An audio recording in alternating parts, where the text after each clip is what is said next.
Olá, generais! Sejam bem-vindos ao nosso canal Audiobook. Mais um livro para nosso aprendizado já está disponível. Espero que possa pegar todos os códigos para utilizar em sua vida, mas antes não se esqueça de nos ajudar se inscrevendo no canal e deixando o seu like. O livro da semana é Sobre a Brevidade da Vida. Áudio criado pelo canal Audiobook. A maior parte dos mortais, Paulino, queixa-se da malignidade da natureza. Por que somos gerados para uma curta existência? Por que esse espaço de tempo que nos é dado transcorre tão veloz, tão rápido, que, com exceção de bem poucos, os demais a vida os deixa exatamente nos preparativos para a vida? E não é, conforme opinam, só a massa de insensatos que deplorou esse mal comum. Esse sentimento provocou queixas também de homens ilustres. Daí aquela conhecida frase do maior dos médicos: a vida é breve, a arte é longa. Daí também o questionamento de Aristóteles, nada conveniente para um homem sábio, quando protesta contra a natureza pelo fato de ela ter concedido aos animais uma vida tão longa que eles podem durar 5 ou 10 gerações, e ao homem, criado para tantas importantes realizações, ter estabelecido um limite tão inferior. Não dispomos de pouco tempo, mas desperdiçamos muito. A vida é longa o bastante e nos foi generosamente concedida para a execução de ações as mais importantes, caso toda ela seja bem aplicada. Porém, quando se dilui no luxo e na preguiça, quando não é despendida em nada de bom, somente então, compelidos pela necessidade derradeira, aquela que não havíamos percebido passar, sentimos que já passou. É assim que acontece, não recebemos uma vida breve, mas a fazemos, dela não somos carentes, mas pródigos. Tal como amplos e magníficos recursos, quando vêm para um mau detentor, são dissipados num instante, ao passo que, por mais modestos que sejam, se entregues a um bom guardião, crescem pelo uso que se faz deles. Assim também a nossa existência é bastante extensa para quem dela bem dispõe. Por que nos queixamos da natureza? Ela se revelou benigna, a vida será longa se souberes utilizá-la. No entanto, um é dominado por uma avareza insaciável, outro, por um empenho laborioso em tarefas inúteis, um vive impregnado de vinho, outro se entorpece na preguiça, este se vê esgotado por uma ambição sempre dependente de julgamentos alheios, aquele, um desejo irrefriável de comerciar o conduz por todas as terras e todos os mares na esperança de lucro, a cobiça de feitos militares atormenta alguns, sempre empenhados em levar perigo a outros ou inquietos pelo próprio. Há os que, por voluntária servidão, se consomem na veneração ingrata de seus superiores. Muitos se detiveram na busca da sorte alheia ou na lamentação da sua. A grande maioria, que nada persegue ao certo, foi lançada a novos projetos por sua frivolidade volúvel, inconstante e descontente consigo mesma. A alguns não agrada nenhuma meta para a qual possam direcionar seu percurso, mas o destino os surpreende entorpecidos e bocejantes, de tal modo que eu não duvidaria ser verdadeiro o que no maior dos poetas vem afirmado à maneira de um oráculo: é diminuta a parte da vida que vivemos. Realmente, todo o período restante 3 não é vida, e sim tempo. Por todo lado suas imperfeições os encalçam e circundam e não permitem que se reergam ou que levantem os olhos para discernir a verdade, mas os retêm submersos e fixados nos desejos. Nunca lhes é possível voltar-se para si mesmos. Se alguma vez lhes advém casualmente algum repouso, agitam-se, tal como em alto mar, onde mesmo depois dos ventos subsiste a turbulência, e jamais se veem desocupados de seus desejos. Achas que eu falo desses cujos males são incontestáveis? Olha aqueles para cuja felicidade todos acorrem, são sufocados pelos próprios bens. Para quantos as riquezas são opressivas? Quanto a eloquência de muitos e o encargo cotidiano de dar prova de seu engenho fazem verter sangue? Quantos empalidecem por seus prazeres contínuos? A quantos não deixou nenhuma liberdade o bando de clientes que os rodeia? Enfim, percorre todos esses, desde os mais humildes até os mais elevados. Este invoca um defensor, aquele lhe presta assistência, um está em perigo, outro o defende, um outro julga, ninguém reivindica ter a posse de si mesmo, um se consome por causa de outro. Informa-te sobre esses cujos nomes se conservam na memória. Verás que eles são reconhecíveis pelas seguintes características: aquele é ligado a Cicrano, este outro, a Beltrano. Ninguém pertence a si próprio. Então é uma insensatez completa a indignação de alguns. Eles se queixam do menosprezo dos que lhes são superiores porque não tiveram tempo para eles quando desejavam encontrá-los. Ousa queixar-se da soberba do outro alguém que para si mesmo nunca tem tempo? Aquele, porém, mesmo com expressão insolente, olhou para ti, quem quer que sejas, ouviu tuas palavras, admitiu-te a seu lado, tu jamais te dignaste a te observar e a te ouvir. Assim, não há razão para que censures em alguém essas obrigações, posto que, na verdade, sempre que tu as cumprias, não é que desejavas estar com a outra pessoa, mas não podias estar contigo mesmo. É possível que todos os talentos que alguma vez brilharam nisto concordem unânimes, nunca ficarão estupefatos o bastante diante dessa turvação das mentes humanas. Não toleram que suas propriedades sejam ocupadas por ninguém, se há uma pequena disputa sobre a medida de seus limites, recorrem a pedras e armas, já em suas vidas consentem que outros se instalem, e até mesmo introduzem eles próprios os que vão ser os possessores dela. Não se encontra ninguém que queira repartir seu dinheiro, já sua vida, quanto cada um a distribui entre muitos. São mesquinhos na retenção do patrimônio, mas, tão logo se trate de gastar tempo, são extremamente pródigos com a única coisa em relação à qual a avareza é honrosa. Eu gostaria de abordar uma pessoa dentre as mais idosas da seguinte maneira: vemos que tu chegaste a um estágio avançado da vida humana, pesam-te nas costas 100 anos ou mais. Vamos, faz o cômputo de tua existência, calcula quanto desse tempo um credor, quanto uma amante, quanto um rei, quanto um cliente te subtraiu, quanto uma desavença conjugal, quanto o castigo dos escravos, quanto o obrigatório ir e vir pela cidade. Acrescenta as doenças que nos causamos por nós mesmos, acrescenta também o tempo que se perdeu sem uso, verás que tu tens bem menos anos do que enumeras. Repassa na memória, sempre que estiveste seguro de uma decisão tua, quão poucos dias decorreram tal como havias planejado, em que momento estiveste disponível para ti, quando tua face manteve expressão normal, quando tua alma se manteve impassível, que obra realizaste em uma vida tão longa, quantas pessoas saquearam tua vida sem que tu percebesses o que perdias, quanto te subtraiu uma tristeza inútil, uma alegria tola, uma cupidez voraz, uma conversa fútil, quão pouco te foi deixado do que era teu. Compreenderás que estavas morrendo prematuramente. Qual é então a causa disso? Viveis como se sempre havereis de viver, nunca vos ocorreu vossa fragilidade, não observais quanto tempo já transcorreu. Desperdiçais como se de uma fonte plena e abundante. Quando, nesse ínterim, exatamente aquele dia que é doado a uma pessoa ou a uma tarefa talvez seja o último. Tendes medo de tudo como mortais, desejais tudo como imortais. Tu vais ouvir muitos dizendo assim: a partir dos 50 anos vou me retirar, aos 60 me liberarei de minhas obrigações. E quem tomas como fiador de uma vida tão longa? Quem irá aceitar que as coisas se passem tal como dispões? Não te envergonha reservar para ti essas sobras de vida e destinar ao aprimoramento da alma apenas esse tempo que não poderias empregar em mais nada? Quanto é tardio começar a viver só quando é hora de terminar! Que estúpido esquecimento da condição mortal adiar para os 50 e os 60 anos as decisões sensatas, e então querer começar a vida num ponto até o qual poucos chegaram. De homens os mais poderosos e elevados a uma alta posição verás escaparem palavras pelas quais desejam e louvam o tempo disponível para si mesmos, e o preferem a todos os demais bens.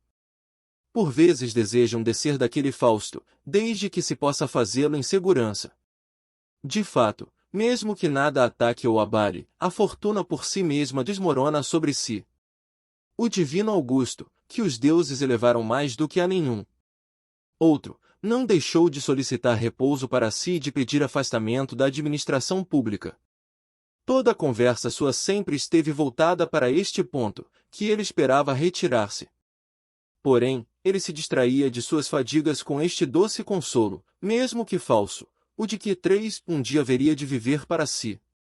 Em uma carta enviada ao Senado, na qual prometera que seu repouso não estaria livre de uma função dignitária, nem seria discrepante de sua glória anterior, encontrei as seguintes palavras: mas isso pode ser mais ilusoriamente prometido do que realizado.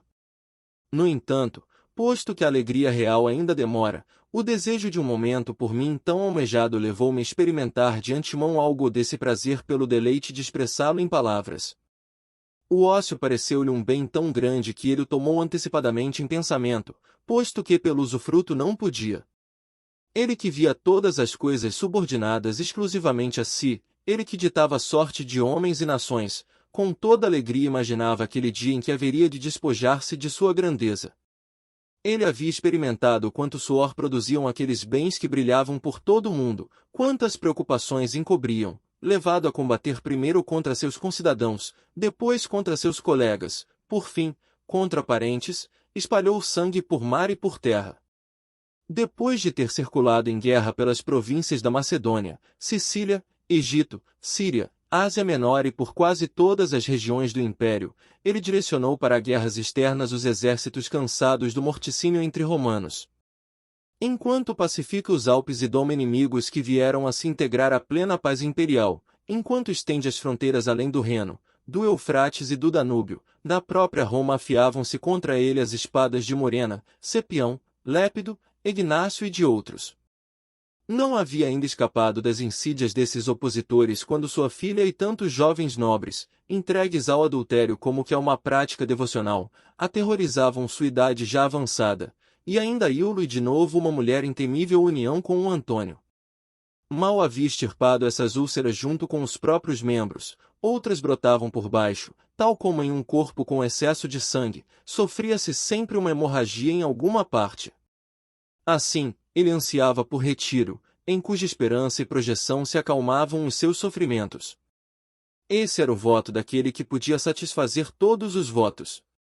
Marco Cícero, fustigado entre Catilinas e Clódios, de um lado, e Pompeus e Crassus, de outro, aqueles, inimigos declarados, estes, amigos duvidosos, enquanto balança a deriva com a República e tenta detê-la em seu naufrágio, para no fim ser tragado com ela, nem tranquilo na prosperidade, nem capaz de tolerar as adversidades. Quantas vezes não abomina até aquele seu consulado, louvado por ele não sem motivo, mas sem limites. Que palavras lamentáveis ele exprime em uma epístola a Ático, depois de já derrotado Pompeu, o pai, quando então o filho procurava recompor na Espanha suas forças dispersas. Queres saber, diz ele, o que faço aqui?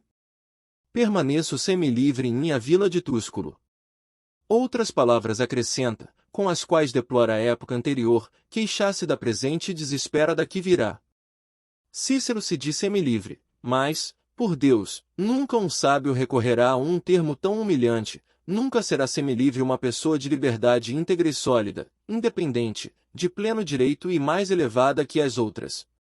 Ora, o que pode estar acima daquele que está acima da fortuna?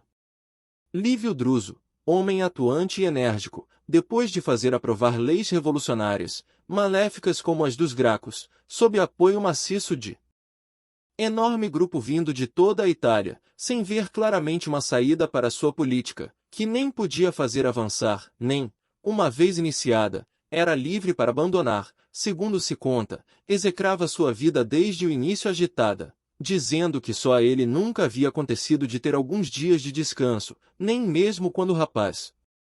De fato, ainda adolescente e vestindo a pretexta, ousava fazer recomendações sobre réus diante dos juízes e exercer sua influência no foro, de modo realmente tão eficaz que a notícia de ele ter ganhado algumas causas.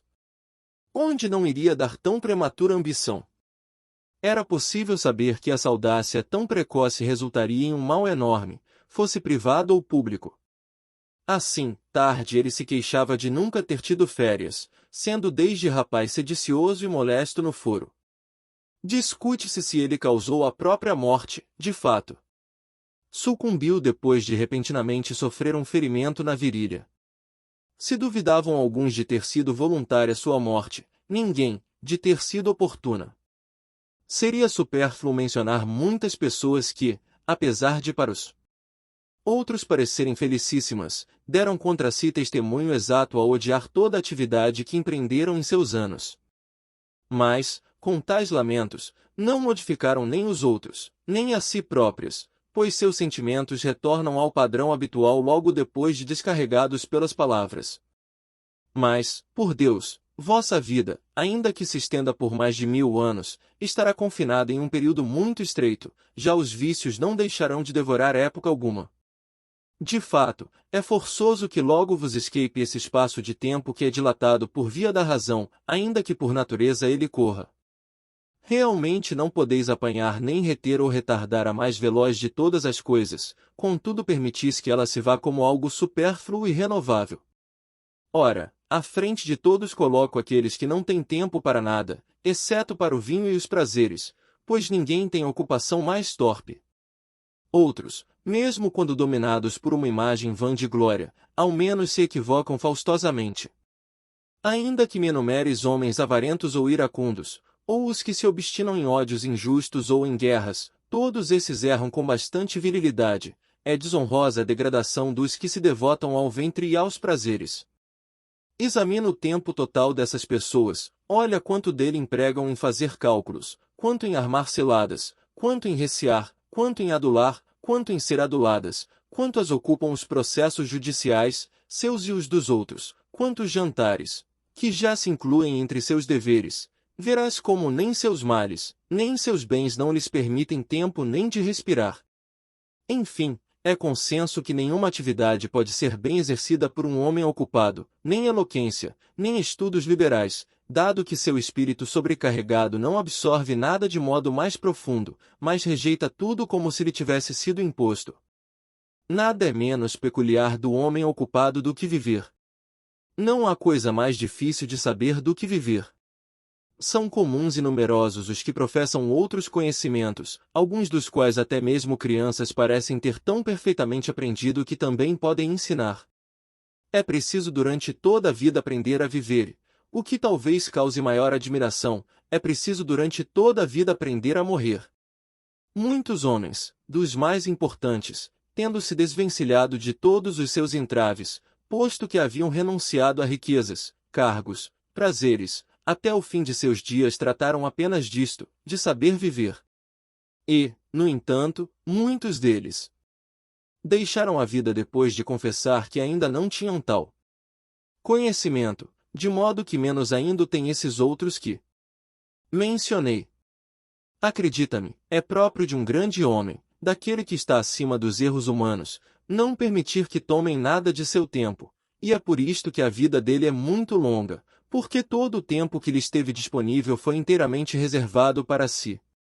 Dele nada ficou sem uso e ocioso, nada esteve na dependência de outra pessoa, pois ele não encontrou nada que fosse digno de permutar por seu tempo, sendo dele um guardião bastante parcimonioso. Assim, o tempo foi para ele suficiente, mas é forçoso que tenha faltado para aqueles de cuja vida muito foi levado por uma multidão. Nem é o caso de pensares que eles por vezes não se dão conta de seu dano. Certamente ouvirás muitos desses que suportam o peso de uma grande prosperidade vez por outra exclamarem, no meio de um bando de clientes ou de ações processuais ou de outras honrosas misérias: não tenho o direito de viver. Como poderias tê-lo? Todos aqueles que te invocam para si furtam-te de ti. Aquele réu, quantos dias teus auferiu? Quantos aquele candidato? Quantos aquela velha, cansada de enterrar seus herdeiros? Quantos aquele que se finge de doente para atiçar a cobiça dos que captam testamentos? Quantos aquele amigo poderoso, que vos tem com vistas não à amizade, mas a seu séquito? Repito, faz um balanço e confere os dias de tua vida, verás que 8 te sobraram bem poucos e residuais. Há quem, depois de obter a magistratura que cobiçara, anseia por deixá-la, logo dizendo: quando é que vai acabar este ano? Outro patrocina os espetáculos públicos, que ele muito apreciou lhe terem sido sorteados, e então indaga: quando me livrarei disso? Aquele outro é um advogado disputado por todo o foro, e o faz lotar com grande multidão, para além de onde pode ser escutado, quando, diz ele, é que virá o período de recesso. Cada um apressa sua vida e sofre a ânsia do futuro e o tédio do presente. Mas aquele que emprega todo o tempo em seu proveito, que dispõe cada dia como se fosse o último, nem anseia pelo dia seguinte nem o teme. De fato, que novo deleite já lhe poderia trazer uma hora qualquer? Tudo lhe é conhecido, tudo foi por ele experimentado até a saciedade. Do restante a fortuna disponha como quiser, a vida dele já está em segurança. É possível acrescentar-lhe algo, mas nada subtrair, e acrescentar-lhe, assim como a quem já está saciado e cheio, um alimento que ele pega sem desejar. Então, não há motivo para pensares que alguém viveu longamente só por causa dos cabelos brancos ou das rugas. Ele não viveu longo tempo, mas existiu longo tempo. É como se pensasses que navegou muito que em uma terrível tempestade surpreendera na saída do porto, impelindo-o para um lado e outro sob ventos furiosos de diversas direções, e fazendo deslocar-se em círculo pelos mesmos lugares. Ele não navegou muito, mas foi muito fustigado. Fico sempre admirado quando vejo alguns solicitarem o tempo de outros e estes, aos quais se solicitou, o concederem muito facilmente. Ambos levam em conta aquilo para o que se solicitou o tempo, mas nenhum dos dois o próprio tempo. É como se fosse nada o que se solicita, nada o que se concede. Joga-se com a coisa mais preciosa que existe. Enganos, porém, o fato de tratar-se de algo incorpóreo, o fato de não ser aparente aos olhos, sendo-lhe por isso atribuído muito pouco valor, ou mesmo valor quase nulo. As pessoas recebem com muito prazer pensões e auxílios, e nisso colocam seu empenho, atenção ou cuidados, ninguém valoriza o tempo. Usam-no com toda displicência, como se nada valesse. Mas verás essas mesmas pessoas, quando doentes, tocar os joelhos dos médicos se delas tiver se aproximado um risco iminente de morte, ou dispostas a despender todo o seu patrimônio para preservar sua vida-se. Temem uma pena capital, tamanha é a discrepância de seus estados psíquicos. Mas, se fosse possível expor a cada um, do mesmo modo que a soma de seus anos passados, igualmente a de seus anos futuros, como ficariam alarmados de ver que lhes teriam restado poucos? Como os poupariam? Ora, é fácil gerir aquilo que, apesar de exíguo, é certo, com mais cuidado se deve conservar o que não se sabe quando irá faltar. Porém, não há razão para pensar que eles ignoram quão precioso é o tempo. Costumam dizer aqueles que mais amam que estariam dispostos a lhes dar uma parte de seus anos. Eles dão sem o perceber, dão, contudo, de modo que subtraem de si sem haver incremento para aqueles. Mas o próprio fato dessa subtração ignoram, por isso lhes é tolerável o dano de um prejuízo inaparente. Ninguém vai restituir os teus anos, ninguém vai devolver-te de novo a ti mesmo. A vida segue a trajetória que iniciou e não retrocede ou detém seu curso. Não fará tumulto nem advertirá sobre sua velocidade, deslizará em silêncio. Ela não se prolongará por ordem de um rei, nem pelo favor do povo, transcorrerá do modo como foi determinada desde seu primeiro dia, não sofrerá nenhum desvio, nenhum retardo. O que irá acontecer? Tu estás ocupado, a vida se apressa, nesse ínterim, a morte irá chegar, para a qual, querendo ou não, terás de ter tempo. Pode haver algo mais insensato do que o pensamento de algumas pessoas? Digo aquelas que se jactam de sua prudência. Estão empenhadamente ocupadas para que possam viver melhor, planificam sua vida com dispêndio de vida. Dispõem seus planos num longo prazo. Ora, mas a maior perda de vida é a protelação, esta nos arranca um dia após o outro, rouba-nos o presente enquanto promete o futuro. O maior obstáculo à vida é a expectativa, que fica na dependência do amanhã e perde o momento presente. Tu dispões o que está nas mãos da fortuna, deixas de lado o que está nas tuas. Para onde olhas? Para onde te projetas? Tudo o que há de vir repousa na incerteza. Vive de imediato. Proclama-nos o maior dos poetas, cantando esta fórmula salutar, como que inspirado por lábios divinos. Para os tristes mortais, os melhores dias da vida são sempre os que fogem primeiro. Virgílio, Geórgicas. Por que tardas, diz ele? Por que ficas parado?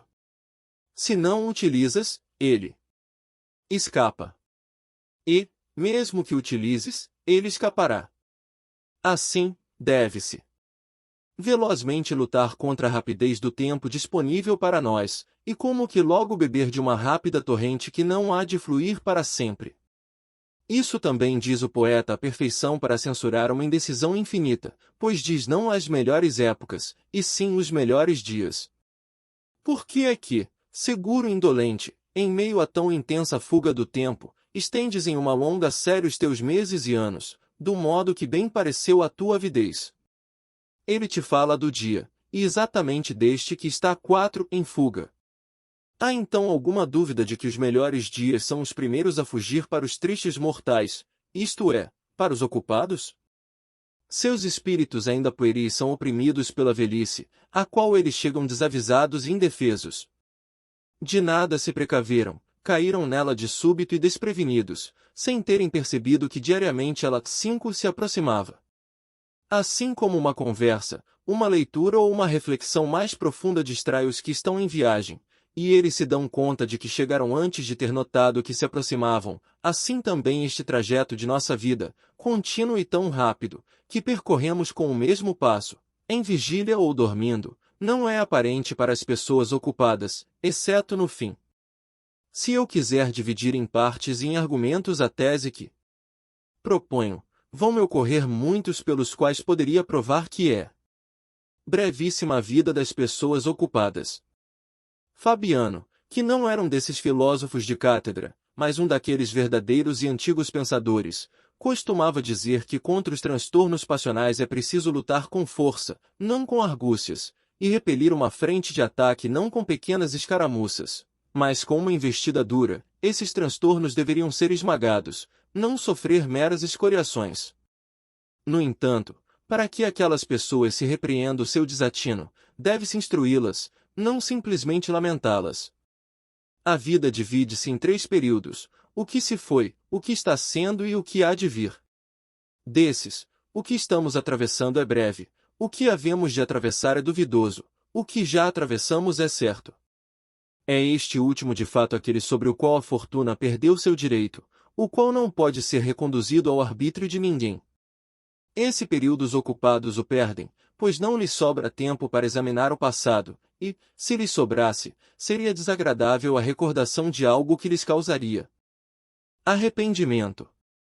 Assim, a contragosto consideram o tempo mal gasto, nem ousam recordar os momentos cujos vícios, mesmo os que serpeavam sob o encanto de algum prazer momentâneo, se mostram pelo reexame.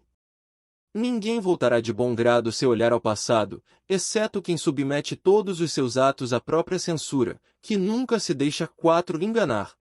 Quem avidamente muito cobiçou, desprezou com soberba, venceu com insolência, enganou com insídias, roubou por cupidez, prodigamente dissipou, é forçoso que tema a própria memória. Ora, essa é a parte sagrada e intocável de nosso tempo, posta acima de todos os reveses humanos, subtraída ao reino da fortuna, e que nem a penúria, nem o medo, nem o ataque de doenças podem atingir. Ela não pode ser conturbada nem tirada, a posse dela é perpétua e sem receios. Somente um a um os dias se mostram presentes para nós, e ainda fracionados em momentos. Porém, todos os dias do passado, tão logo ordenares, estarão diante de ti, a teu arbítrio irão deixar-se examinar detidamente, isso os 5 ocupados não têm tempo de fazer. É próprio de uma mente segura e tranquila percorrer todos os períodos de sua vida, as almas dos ocupados, como se estivessem atadas sob o jugo, não podem virar-se e olhar para trás. Portanto, a vida deles desaparece num abismo e, tal como de nada adianta verter líquido até a borda de um recipiente, se embaixo não há fundo que o receba e conserve, assim também não importa quanto tempo nos é concedido, se não há lugar onde ele possa depositar-se, se ele vaza por trincas e perfurações de nossas almas. É brevíssimo o tempo presente, a ponto mesmo de que para alguns pareça inexistente. Está de fato sempre em curso, flui com rápida vazão, deixa de existir antes de chegar, não admite retardo, é tal qual o universo e os astros, cujo movimento sempre incansável nunca se detém no mesmo ponto. Portanto, aos ocupados diz respeito somente o tempo presente, que é tão breve que não se pode apreendê-lo, e mesmo este é subtraído deles por estarem divididos em muitas atividades. Em suma, queres saber quão pouco tempo eles vivem? Olha quanto. Desejam viver longo tempo. Velhos decrépitos mendigam em suas preces o acréscimo de uns poucos anos. Fingem ser mais novos, lisonjeiam-se com essa mentira e iludem-se tão prazerosamente quanto se junto com eles enganassem o destino. Porém, já quando alguma enfermidade os advertiu de sua condição mortal, quão apavorados eles morrem, não como se deixassem a vida, mas como se fossem arrancados. Gritam que foram estúpidos por não terem vivido e que, se acaso tiverem escapado daquele estado enfermo, viverão retirados de suas atividades. Então, refletem quão inutilmente amealharam aquilo que não viriam a usufruir, quanto todo o seu esforço caiu no vazio. Mas, para aqueles que levam uma vida longe de qualquer atribulação, por que não seria ela duradoura? Nenhuma parte dela é usurpada, nenhuma é dispersa aqui e ali, nenhuma se perde por negligência, nenhuma é dissipada com largueza, nenhuma é supérflua, toda ela, digamos assim, é rentável. Desse modo, por breve que seja, ela é plenamente suficiente, e por isso, quando vier o último dia, o sábio não hesitará em caminhar para a morte com passo firme. Talvez perguntes quem são os que eu chamo de ocupados. Não há. Por que pensares que me refiro só àqueles que são expulsos da basílica por cães enfim lançados contra eles, aqueles que vês faustosamente espremidos no meio da multidão dos próprios clientes, ou, de modo degradante, no meio de grupo alheio, aqueles cujas obrigações os fazem sair de suas casas para bater à porta de outros, aqueles a quem os leilões realizados pelo pretor deixam atarefados em razão de um lucro infame e que um dia há de apodrecer. Para alguns, o tempo que tem para si é cheio de ocupações, em sua propriedade no campo ou em seu leito, em meio à solidão, mesmo que afastados de todos, são molestos a si próprios. Não se deve dizer que é ociosa a vida deles, mas uma indolente ocupação. Tu chamas de ocioso aquele que, com minucioso apuro, enfileira bronzes de Corinto, preciosos por causa da insânia de uns poucos, e consome a maior parte do dia com pedaços de cobras enhavrados? Aquele que se senta diante dos ringues, realmente, que afronta, padecemos de vícios que nem sequer são humanos. E torce por uns rapazotes lutadores? Aquele que separa os grupos de suas crias em pares, segundo a idade e a cor, que faz alimentar seus atletas mais recentes. Como? Chamas de ociosos os que passam muitas horas no cabeleireiro, durante as quais lhes aparam o que cresceu na noite anterior, discute-se sobre cada fio de cabelo, arrumam as mechas desalinhadas ou as juntam sobre a fronte se estão faltando aqui e ali.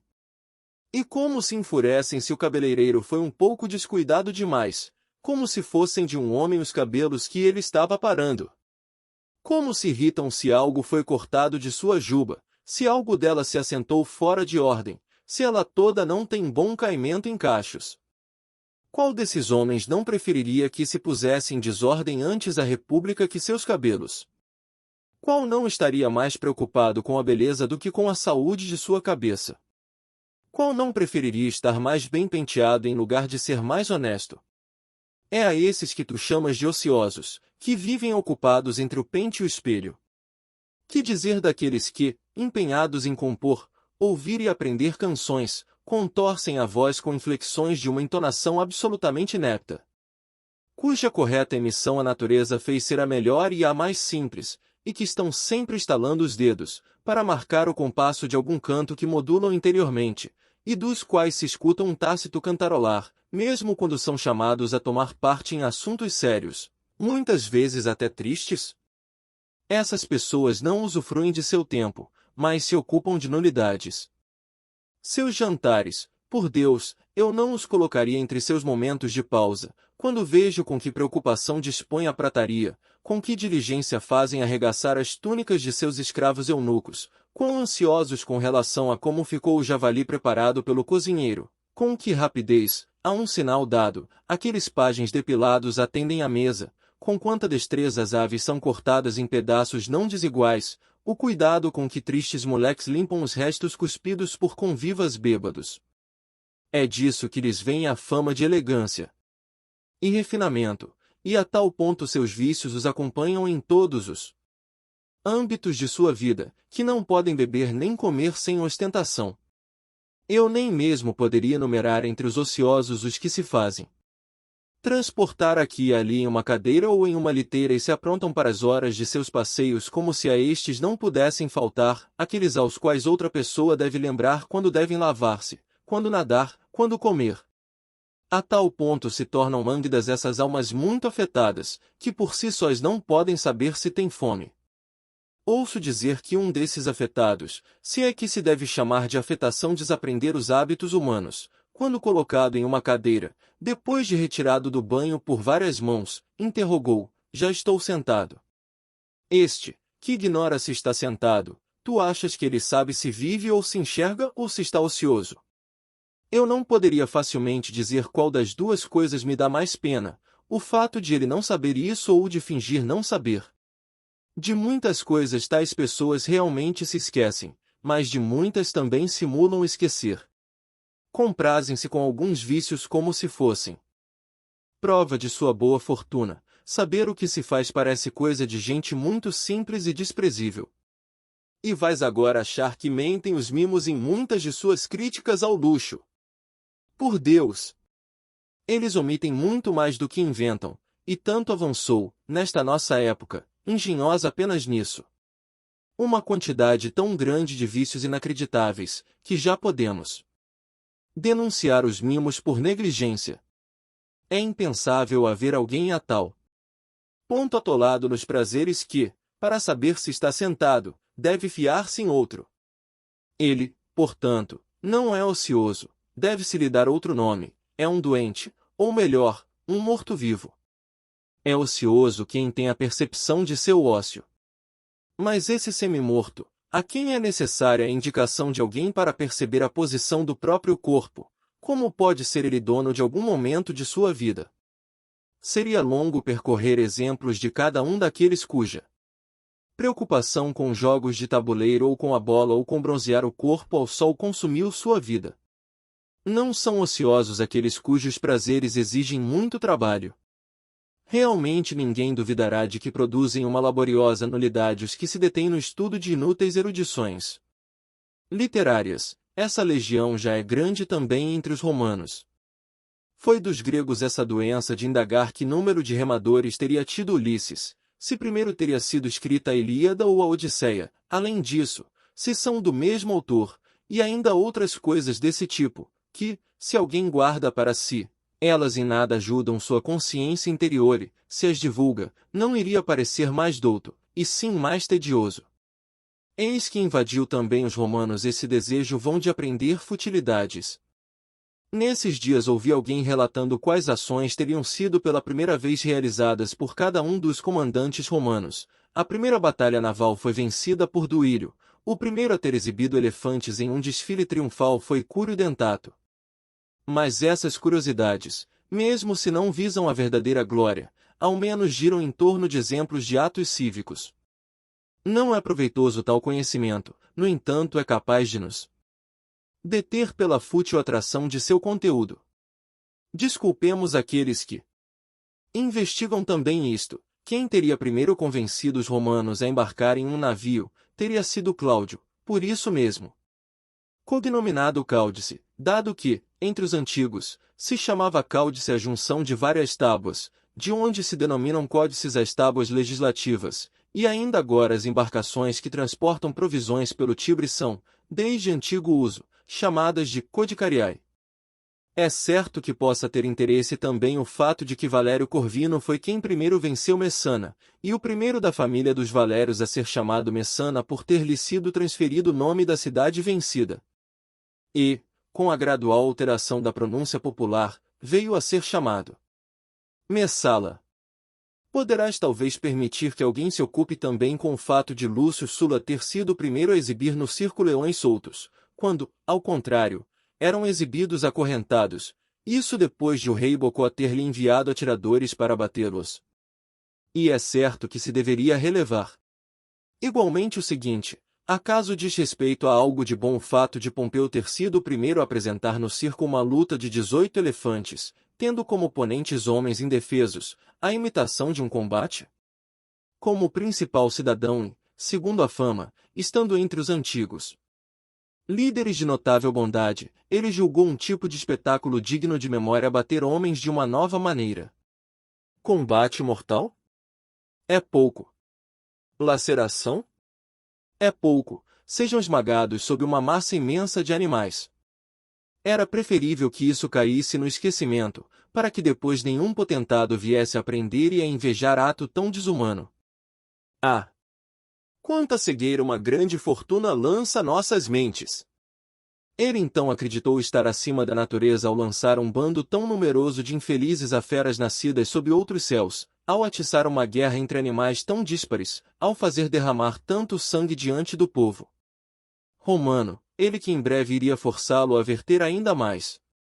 Ele mesmo, porém, enganado depois pela perfídia alexandrina, entregou-se a um escravo ínfimo cujo golpe o trespassou, só então compreendeu a jactância fútil de seu cognome.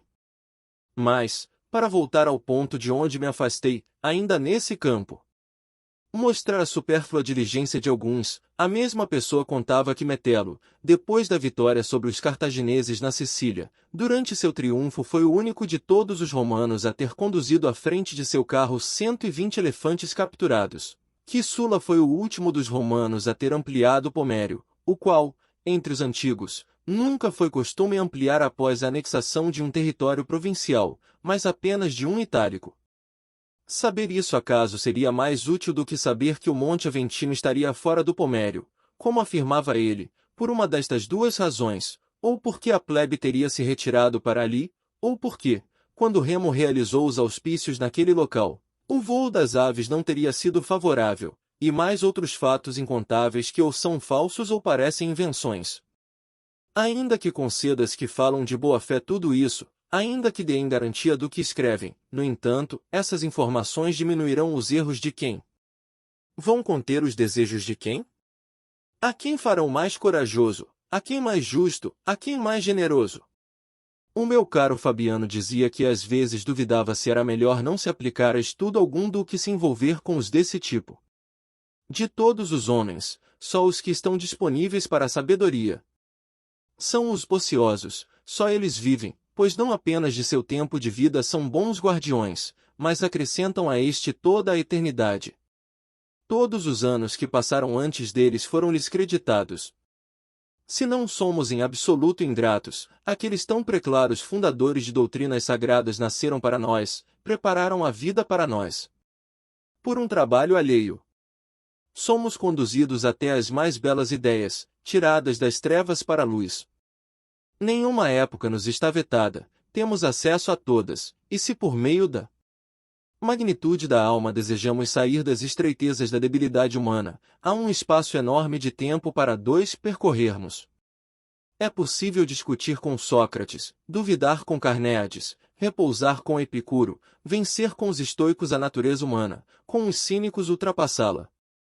Já que a natureza nos permite participar de qualquer época, por que não nos voltarmos por inteiro deste exíguo e cadente trânsito temporal para aqueles períodos que são imensos, que são eternos, que são compartilhados com mentes melhores?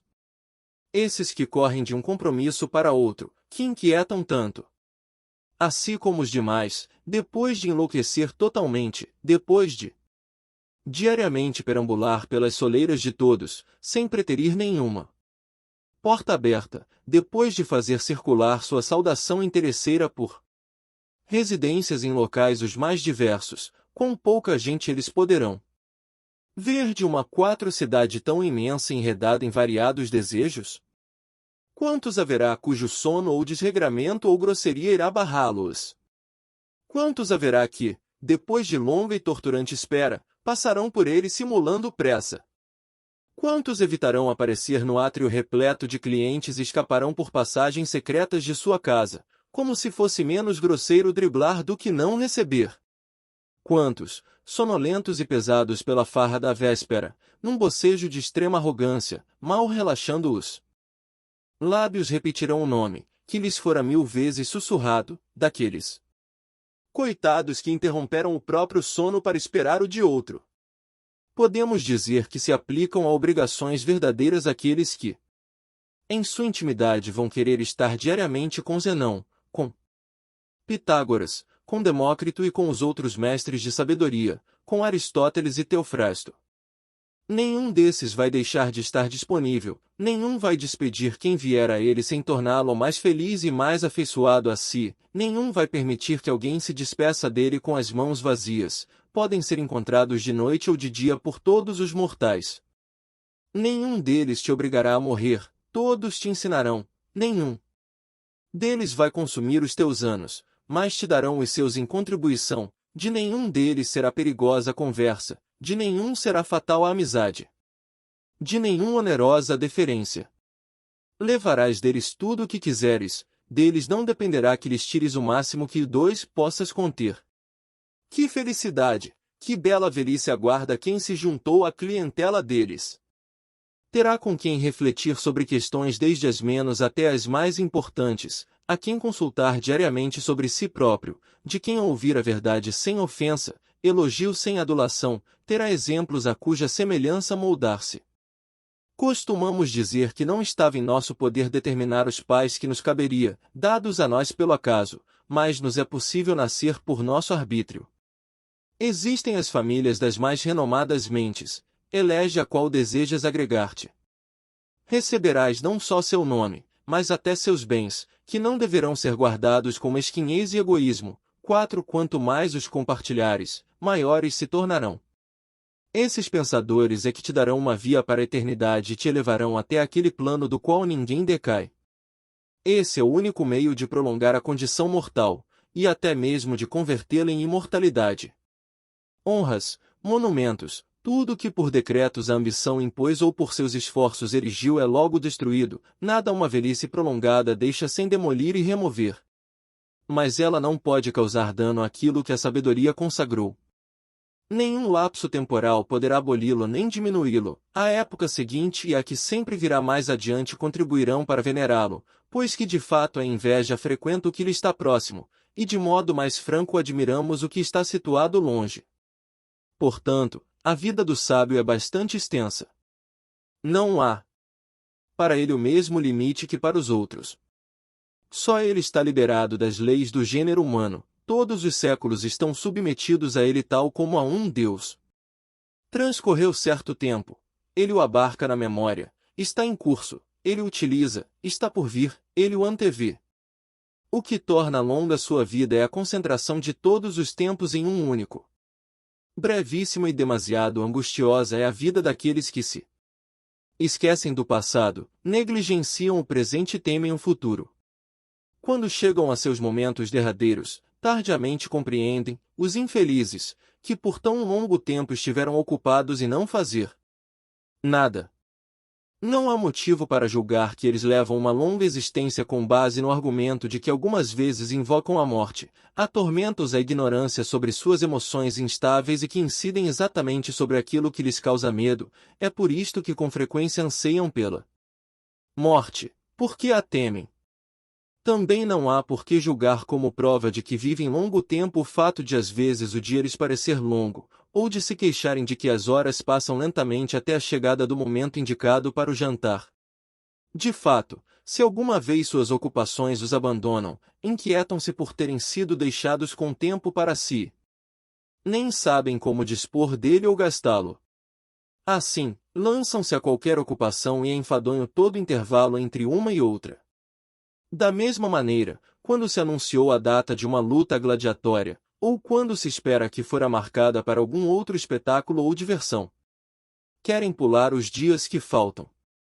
Para eles, toda a demora do evento esperado é longa, mas aquele momento que amam é breve e fugaz e muito mais breve por causa da doença deles. De fato passam de um desejo para outro e não podem deter-se em um único. Os dias, para eles, não são longos, mas detestáveis. Porém, ao contrário, quanto lhes parecem curtas as noites que passam nos braços de prostitutas ou no vinho.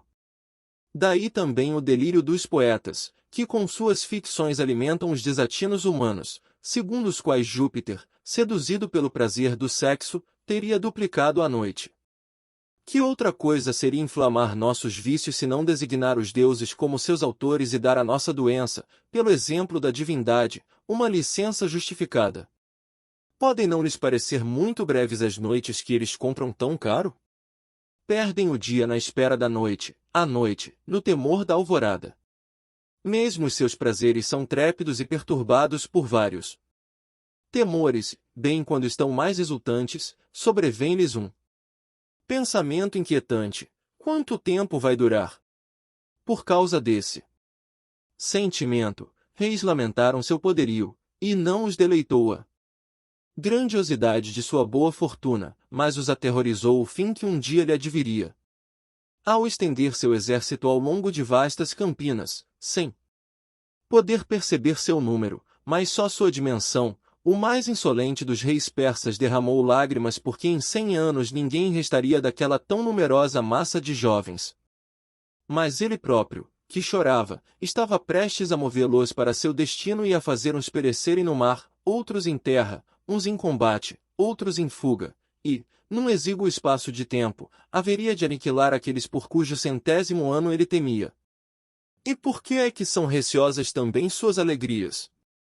É que elas não se apoiam em motivos sólidos, mas são conturbadas pela mesma inconsistência da qual se originam. Por outro lado, como pensas que são os momentos que eles próprios admitem como tristes, uma vez que também aqueles alegres, com os quais se exaltam e se transportam acima dos homens, são tão pouco genuínos? Todos os seus maiores bens são motivo de inquietação e em sorte alguma é pior confiar do que na melhor delas. Para salvaguardar a felicidade, é preciso outra felicidade, e devem-se fazer votos pelos próprios votos alcançados. De fato, é instável tudo que nos advém de modo fortuito e, quanto mais elevada é uma situação, tanto mais está exposta à queda. Ora, a ninguém agrada a iminência de uma queda. Portanto, é por força mais desditosa, não somente a mais breve, a vida daqueles que, com enorme esforço, adquirem algo que deverão possuir com esforço ainda maior. Laboriosamente conseguem o que desejam, conservam angustiados o que conseguiram. Nesse ínterim, não se faz nenhuma reflexão sobre o tempo, que nunca mais vai tornar atrás. Novas ocupações substituem-se às antigas, uma esperança desperta outra, uma ambição, outra ambição. Não se busca o fim da infelicidade. Muda-se-lhe a fonte. Os nossos cargos nos torturaram, mais tempo nos tomam os dos outros, deixamos de penar como candidatos, iniciamos como partidários de outros, desobrigamo-nos do aborrecimento de acusar, deparamos com o de julgar, deixou-se de ser membro do júri, passa-se a presidi-lo, envelheceu-se na administração remunerada de bens alheios. É hora de ocupar-se das próprias riquezas. Mário deixou a farda. Exerce o consulado. Quíncio apressa-se a escapar do cargo de ditador, será reconvocado a largar do arado. Cipião marchará contra os cartagineses ainda sem estar maduro para tamanha empresa, vencedor de Aníbal, vencedor de Antíoco, glória de seu consulado, garantia do de seu irmão, não fosse ele próprio a opor-se, seria colocado ao lado de Júpiter. Salvador da pátria, as lutas civis o perseguirão e, depois de desprezar, quando jovem, honras iguais às dos deuses, quando velho terá prazer em ambicionar um exílio altivo. Para inquietudes nunca faltarão motivos, ou felizes ou tristes. A vida irá se arrastar entre as ocupações. O tempo para si nunca será uma realidade, mas sempre um desejo. Separa-te então do vulgo, meu caríssimo Paulino, e depois de uma travessia agitada, não proporcional a teus anos, retira-te enfim para um porto bem tranquilo. Pensa quantas vagas afrontaste, quantas tempestades, de um lado, suportaste na vida privada, quantas, de outro, provocaste contra-te na vida pública. Já bastante se mostrou o teu valor por provas laboriosas e turbulentas, experimenta o que ele pode realizar no ócio. A maior parte de tua vida, certamente a melhor, foi destinada à vida pública, toma um pouco do teu tempo também para ti. Não te chamo para um repouso estéril ou inerte, não para que no sono e nos prazeres caros a turba mergulhes toda a índole vigorosa que há em ti. Isso não é repousar. Encontrarás atividades mais importantes do que todas as que até agora diligentemente exerceste, as quais empreenderás retirado e tranquilo. Tu realmente administras os recursos do orbe romano com o mesmo respeito que os alheios, com o mesmo zelo que os teus, com o mesmo escrúpulo que os do Estado. Consegues estima em um cargo em que é difícil evitar o ódio. No entanto, acredita-me, mais vale saber gerenciar a própria vida do que os celeiros estatais. Esse teu ânimo vigoroso, plenamente capaz das mais altas realizações, resgata-o desse ofício sem dúvida honroso, mas pouco adequado a uma vida feliz, e reflete que tu não te empenhaste desde a primeira infância no estudo das artes liberais para que te fossem confiados milhares de toneladas de grãos, deras promessa de algo maior e mais elevado. Ademais, não faltarão homens de integridade comprovada e de laborioso empenho. São bem mais aptos para o transporte de cargas os lerdos jumentos do que os cavalos de raça. Quem alguma vez oprimiu com um fardo pesado a agilidade de um puro sangue? Reflete, além disso, sobre quanta preocupação envolve pôr-te à frente de tamanho encargo, lidas com o ventre humano. O povo esfomeado não aceita razões, nem se acalma com o que é justo, nem se dobra por nenhum apelo. Bem recentemente, poucos dias depois que morreu Caio César, sofrendo profundo desagrado, se é que nos infernos os mortos têm algum sentimento, por ver que, sobrevivendo-lhe o povo romano, restavam-lhe provisões para pelo menos 7 ou 8 dias, ele que então estendia pontes de navios em fila e se divertia com as reservas do império, apresentava-se o pior dos males diante de nós, do mesmo modo que se estivéssemos sitiados, a escassez de alimentos. A imitação de um rei ensandecido, estrangeiro e desgraçadamente arrogante custou-nos quase o aniquilamento e a fome e, o que se segue à fome, um colapso total. Que disposição de ânimo tiveram então aqueles que haviam sido encarregados de cuidar do abastecimento público de grãos, tendo de enfrentar pedras, ferro, incêndios-se? Caio César, com absoluta dissimulação, encobriam tão grande mal ocultado nas vísceras do Estado, e evidentemente com razão, pois alguns males devem ser tratados mantendo-se desinformados os doentes, muitos morreram por conhecer sua doença.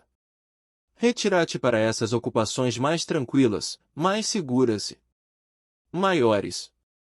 Tu pensas que é a mesma coisa se cuidas para que o trigo seja transferido para os armazéns sem sofrer dano, quer seja por fraude, quer por negligência dos transportadores, para que não se estrague e fermente.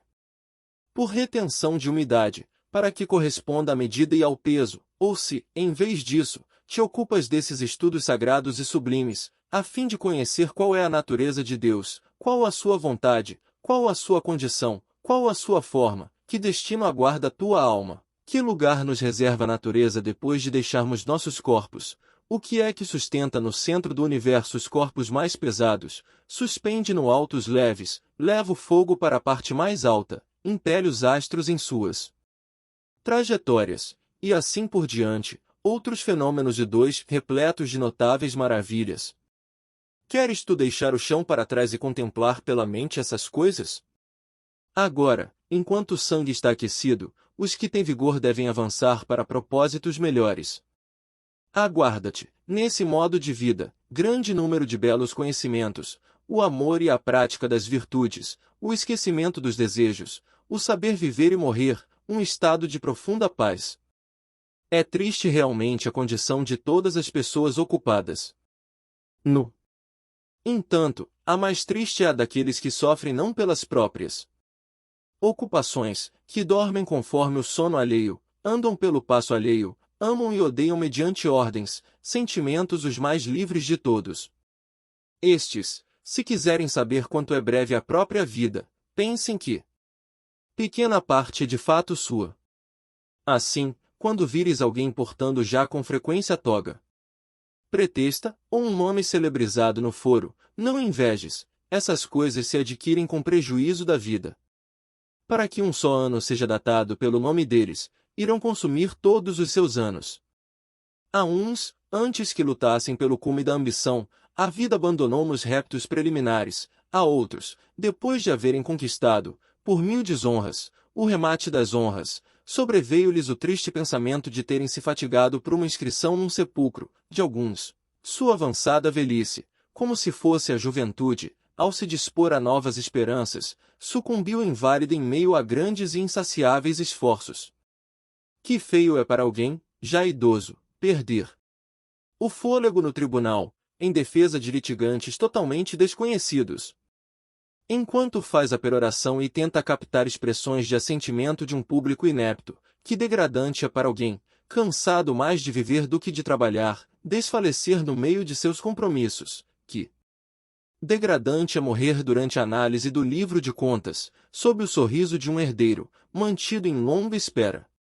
Não posso omitir um exemplo que me ocorre. Seixo Turânio foi um ancião de comprovada diligência, que, depois dos 90 anos, tendo recebido de Caio César, sem solicitação, a dispensa de seu cargo administrativo, mandou que o pusessem no leito e que sua família, em torno dele, o pranteasse como a um morto. A casa lastimava o retiro inativo de seu velho senhor e não pôs fim ao luto antes que o trabalho lhe fosse restituído. Acaso é tão prazeroso morrer ocupado? Muitas pessoas apresentam esse mesmo estado de ânimo. Seu desejo de trabalho tem duração maior que sua capacidade. Elas lutam com a debilidade do corpo e por nenhuma outra razão julgam pesada a velhice senão porque as exclui. A lei não mobiliza um soldado a partir dos 50 anos, não convoca um senador a partir dos 60, é mais difícil as pessoas obterem de si próprias a sua retirada do que da lei.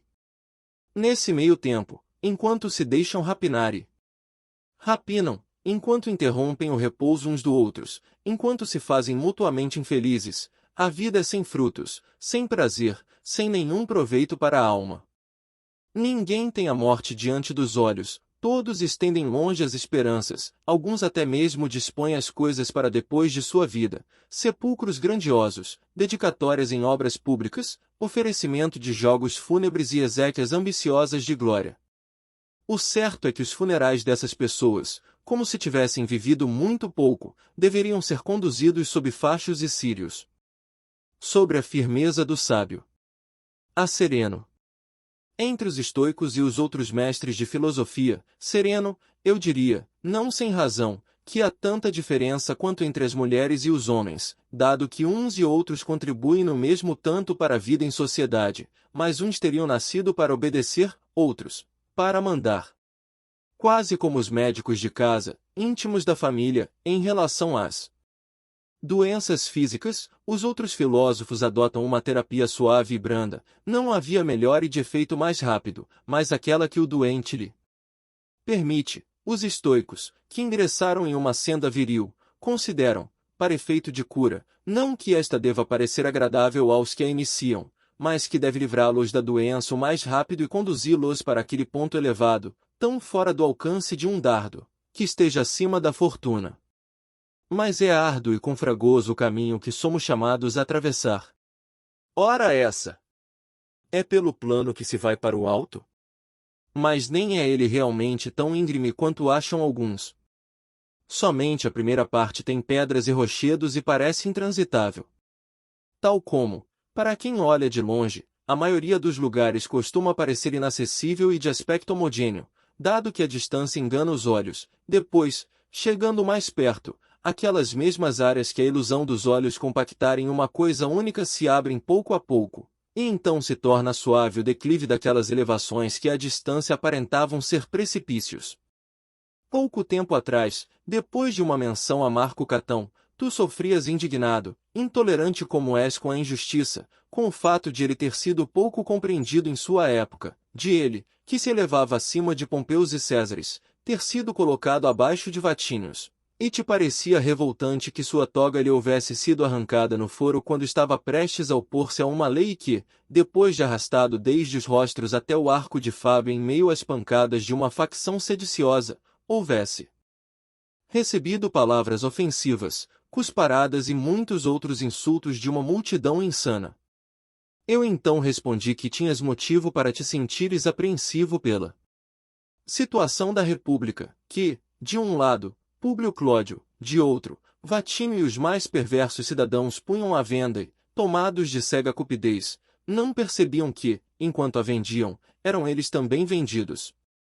Já com relação à pessoa de Catão, como te falei, estejas tranquilo. O sábio realmente não pode sofrer nenhuma injúria nem contumélia. Além disso, os deuses imortais nos deram Catão como exemplo mais fidedigno de homem sábio do que o foram Ulisses e Hércules para os tempos mais antigos. Os nossos estoicos os proclamaram sábios, invencíveis aos sofrimentos, indiferentes aos prazeres e vitoriosos sobre todos os temores. Catão não combateu com feras, ir no encalço delas é próprio do caçador e do camponês, nem perseguiu seres monstruosos com fogo e ferro, nem viveu naqueles tempos em que era possível acreditar que o céu estivesse apoiado nos ombros de um só. Depois de superada a credulidade antiga e de as gerações terem avançado para um grau elevado de entendimento, tendo ele lutado contra a ambição, essa peste multiforme, e contra uma voracidade imensa pelo poder, a qual o mundo inteiro, dividido em três, não podia saciar, ergueu-se sozinho contra os vícios de uma cidade que degenerava e batia ao fundo por seu peso e susteve a república que tombava, ao menos na medida em que uma única mão podia retê-la, até que, arrastado com ela, lançou-se como companheiro de uma ruína por longo tempo adiada, e extinguiu-se de uma só vez o que era vetado. Separar-se, de fato, nem Catão sobreviveu à liberdade, nem três da liberdade a Catão. Contra ele tu julgas que o povo pôde fazer uma injúria porque ele arrancou a pretura ou a toga, porque aspergiu com o visco de sua boca aquela sagrada fronte. O sábio está seguro, nem pode ser atingido por nenhuma injúria ou contumélia. Parece-me ver teu ânimo inflamar-se e efervescer, prestes a exclamar, é isso que tira a autoridade dos vossos preceitos, prometeis coisas sublimes, que não poderíamos nem mesmo desejar e menos ainda crer em sua possibilidade. Além disso, falando de situações excepcionais, ao negar que o sábio seja pobre, não negais que costuma faltar-lhe escravo, teto e até alimento. Ao negar que o sábio possa enlouquecer, não negais que ele sofra perturbações, emita palavras pouco sensatas e ouse tudo a que obrigue a ação da doença, ao negar que o sábio seja escravo. Não contestais a mesma coisa, ou seja, que ele possa vir a ser vendido, a cumprir ordens e a executar tarefas serviçais para seu senhor. Assim, erguendo bem alto o supercílio, desceis ao mesmo nível dos demais depois de mudar os nomes das coisas. Por conseguinte, eu suspeito que o mesmo fato também ocorra nessa afirmação, que à primeira vista é bela e elevada, de que o sábio não sofrerá injúria nem contumélia. Porém, há muita diferença se colocas o sábio ao abrigo da indignação ou ao abrigo da injúria. Pois, se dizes que ele suportará com serenidade, nenhum privilégio ele tem, e lhe acontece algo comum e que se aprende com a própria frequência das injúrias, ou seja, a paciência, se negas que ele receberá injúria, isto é, que ninguém tentará fazer-lhe, abandono todas as minhas atividades e me converto em estoico. Eu realmente não decidi dotar o sábio de uma prerrogativa imaginária, apenas verbal, mas pô-lo em uma posição em que não se permita nenhuma injúria contra ele. Como? Não haverá ninguém para provocá-lo, para tentar atacá-lo?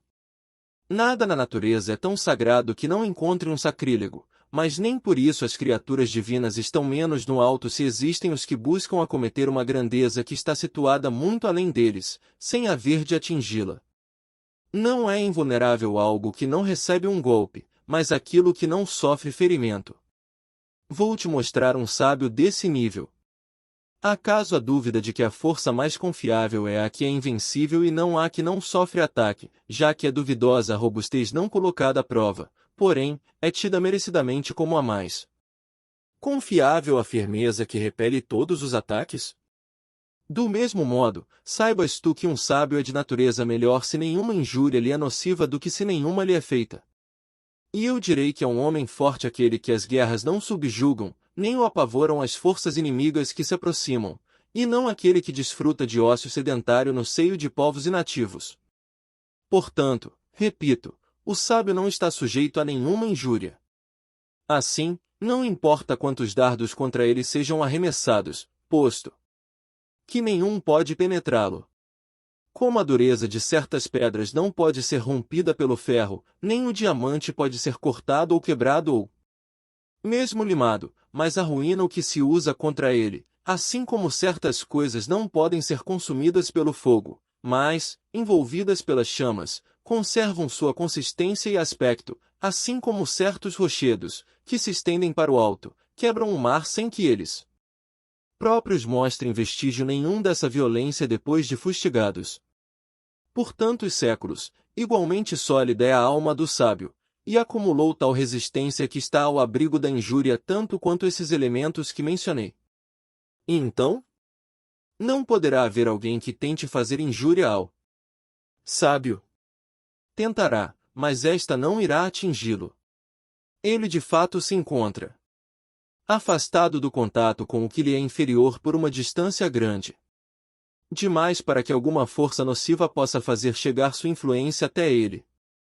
Mesmo quando os poderosos pretendem ser nocivos a ele, sendo não só eminentes pela dominação que exercem, mas influentes pela anuência dos que lhes são servis, todas as investidas deles perderão força bem abaixo de sua sabedoria, do mesmo modo que projéteis lançados para o alto por um arco ou por máquinas de arremesso, embora tenham subido para além do alcance da vista, declinam, no entanto, bem abaixo do céu. Como? Tu achas que, quando aquele famoso rei estúpido escureceu o dia com uma descarga de projéteis, alguma seta tenha alvejado o sol, ou que, depois de ele ter lançado grilhões sobre o mar, Netuno tenha sido atingido? Assim como as criaturas celestes escapam às mãos humanas e em nada a divindade é lesada pela ação dos que derrubam templos, fundem suas estátuas, igualmente tudo que contra o sábio se pratica com empáfia, petulância, soberba são tentativas inúteis. Mas seria melhor que não houvesse ninguém que quisesse fazê-lo. Desejas coisa difícil. Para o gênero humano, a inofensividade e o fato de não se fazer tem importância para os que têm intenção de fazer, não para aquele que não pode sofrer tal ação nem mesmo se lhe for feita. Ao contrário, talvez a tranquilidade em meio às provocações exponha mais ainda o vigor da sabedoria, tal como a maior prova de um general potente em armas e homens é sua segurança prudente no território dos inimigos. Separemos, sereno, se te parece adequado, a injúria e a contumélia. A primeira é por natureza mais grave, esta outra, mais leve e grave. Apenas para os melindrosos, pela qual as pessoas não sofrem dano, mas ofensa, porém, tão grandes são a degradação e a futilidade das mentes que alguns julgam que nada é mais penoso. Assim, encontrarás um escravo que prefira ser golpeado com açoites em vez de murros e que acha a morte e as pancadas mais toleráveis do que palavras ofensivas. Chegou-se a uma estupidez tão grande que nos atormentamos não só pela dor, mas também pela suposição da dor, à maneira das crianças, nas quais uma sombra, máscaras disformes ou faces contorcidas incutem medo, e até provocam lágrimas palavras desagradáveis a seus ouvidos, o movimento dos dedos e outras coisas que elas irrefletidamente rechaçam por um impulso errôneo. A injúria tem o seguinte propósito: fazer o mal a alguém. A sabedoria, contudo, não deixa lugar para o mal. Para ela o único mal é a torpeza, que não pode entrar ali onde já se encontram a virtude e a honradez. Portanto, se não existe injúria sem o mal, e não existe o mal se não há torpeza, nem a torpeza pode atingir o que está imbuído de honradez, a injúria não atinge o sábio. De fato, se a injúria consiste em sofrer algum mal, mas o sábio não sofre mal algum, nenhuma injúria recai sobre ele. Toda injúria é um rebaixamento daquele contra quem ela se lança, nem pode alguém receber uma injúria sem algum dano, seja de sua dignidade, seja de seu corpo ou de coisas situadas fora de nós. O sábio, entretanto, nada pode perder. Tudo ele preservou em si mesmo, nada confiou a Fortuna, mantém seus bens em segurança, contente com sua virtude, que não carece dos dons da fortuna e por isso não pode sofrer nem acréscimo nem diminuição. Com efeito, o que se expandiu até o ápice não tem espaço para incremento, e nada a fortuna retira além daquilo que deu. Ora, ela não dá a virtude, por isso não a subtrai. A virtude é livre, inviolável, firme, inabalável, de tal modo endurecida contra as desventuras que nem mesmo pode ser curvada e menos ainda vencida. Em face de apetrechos de terror, mantém os olhos firmes, nada muda em seu rosto, a despeito de lhe ser exibida uma realidade penosa ou favorável. Assim, não perderá nada do que ele verá como perecível. Está realmente de posse só da virtude, da qual não pode nunca ser destituído, das demais coisas faz uso temporário. Ora, quem se abala pela perda de um bem alheio? E se a injúria nada pode lesar desses bens que são próprios do sábio, porque, estando salva a virtude, salvos estão seus bens, ao sábio não se pode fazer injúria. Demétrio, cognominado Poliorceta, havia tomado Mégara. O filósofo Estilbão, interrogado por ele se havia sofrido alguma perda, respondeu, nenhuma, tudo que é meu tenho comigo. Mas seu patrimônio havia se convertido em despojo de guerra, suas filhas o inimigo havia arrebatado, sua pátria havia caído em domínio alheio, e um rei, circundado pelas armas do exército vitorioso, interrogava-o de um assento elevado. Ele, no entanto, arrancou-lhe a vitória e atestou que estava não só invicto, como indene, pois tinha consigo os verdadeiros bens, sobre os quais não se pode lançar as mãos, e aqueles, dissipados e saqueados, que estavam sendo levados, não os julgava seus, mas exteriores e resultantes do desejo da fortuna. Por isso, não os apreciava como bens próprios. Realmente, é instável e incerta a posse de tudo quanto nos vem de fora. Pensa agora se um ladrão, um caluniador, um vizinho prepotente ou um velho ricaço que reina sem filhos poderiam fazer uma injúria a quem a guerra, o inimigo ou aquele que exerce a gloriosa arte de subjugar cidades nada puderam tirar. Em meio a espadas que de todo lado cintilam e ao tumulto dos soldados na rapina, em meio às chamas, ao sangue e aos escombros de uma cidade destruída, em meio ao colapso de templos que desabam em cima de seus deuses, um único homem manteve a paz. Assim, não há motivo para julgares a audaciosa promessa para a qual, se tenho pouca credibilidade, vou te dar um garantidor.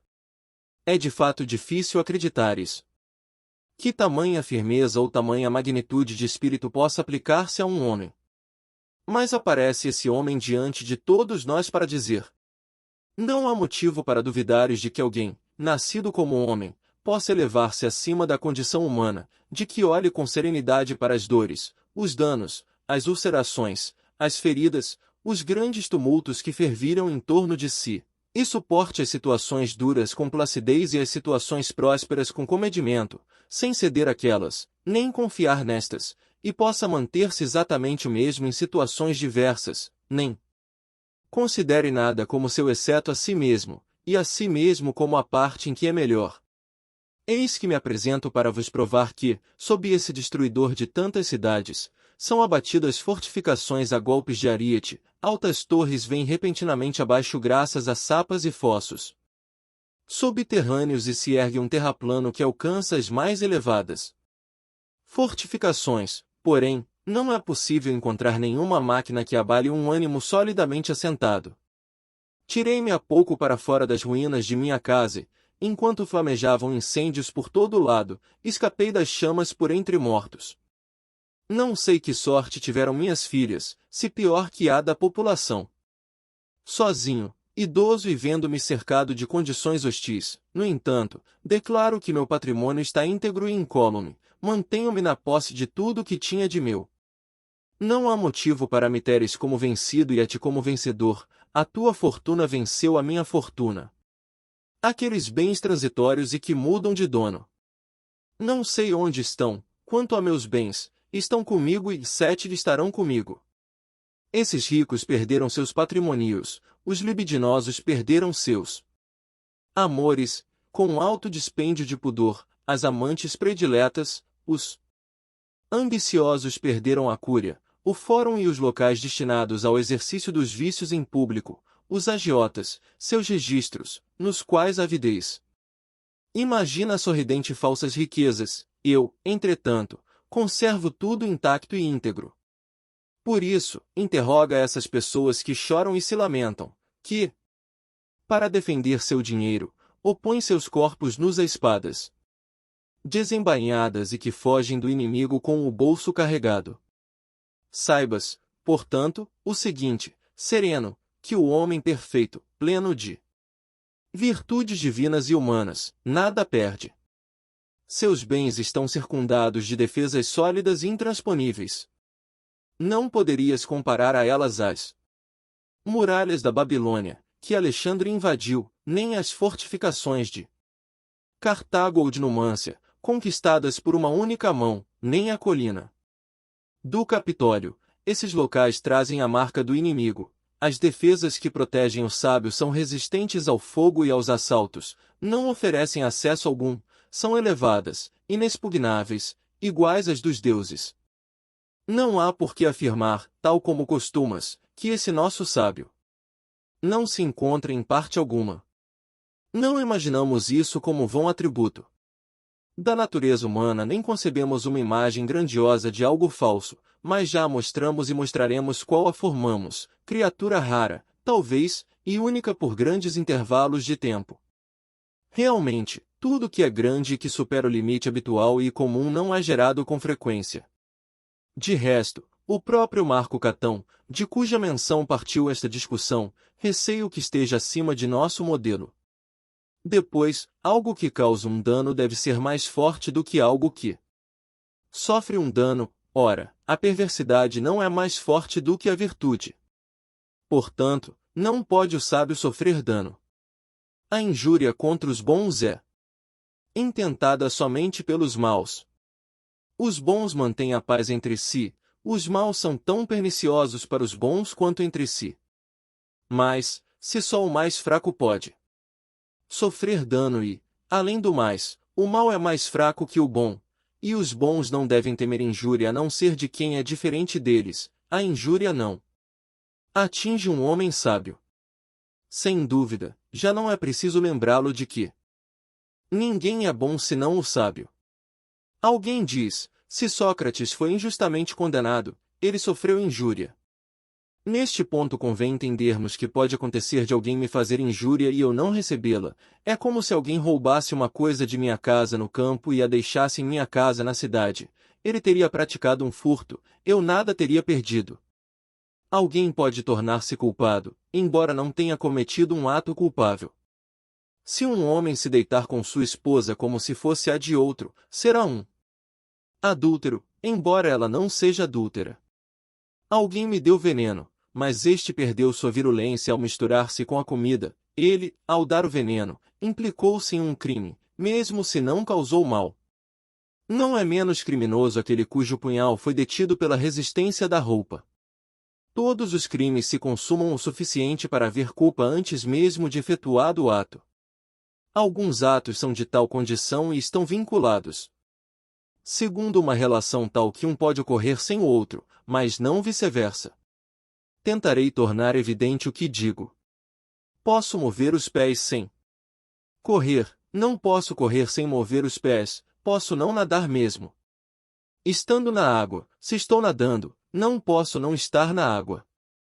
Tem essa condição também aquilo de que estamos tratando, se sofri uma injúria, é necessário que ela tenha sido feita, se foi feita, não é necessário que eu a tenha sofrido. Muitas coisas podem de fato acontecer que afastem a injúria, tal como algum acaso pode abaixar a mão que se dispunha a agredir e desviar dardos arremessados, de igual maneira alguma coisa pode repelir quaisquer injúrias e interceptá-las a meio caminho, de modo que, mesmo tendo sido feitas, não sejam recebidas. Além disso, a justiça nada pode sofrer de injusto porque coisas contrárias não se relacionam. Ora, uma injúria não pode ser feita senão de modo injusto. Portanto, ao sábio não pode ser feita uma injúria. Nem há motivo para admiração se ninguém lhe pode fazer injúria, nem mesmo é possível ser-lhe útil. E ao sábio não falta nada que ele possa receber de presente, inclusive uma pessoa má nada pode lhe dar que seja digno de um sábio, pois, antes de dar, ela deve ter. Contudo, ela nada tem que um sábio pudesse sentir alegria de ver transferido para ele. Portanto, ninguém pode fazer mal ao sábio ou ser-lhe útil, posto que criaturas divinas nem desejam ajuda, nem podem sofrer dano. Ora, o sábio está contíguo e próximo aos deuses, exceto pela condição mortal. É semelhante a um deus. Ao esforçar-se e dirigir-se para planos elevados, ordenados, tranquilos, que seguem um fluxo uniforme e harmônico. Serenos, benignos, criados para o bem de todos, benéficos para si e para os demais planos, ele não cobiçará nada de insignificante, nada irá lamentar. Aquele que, apoiado na razão, avança com ânimo divino em meio às vicissitudes humanas, não tem onde receber uma injúria. Achas que estou falando só daquela proveniente do homem? Nem sequer da fortuna, que, toda vez que combateu com a virtude, nunca se retirou em pé de igualdade.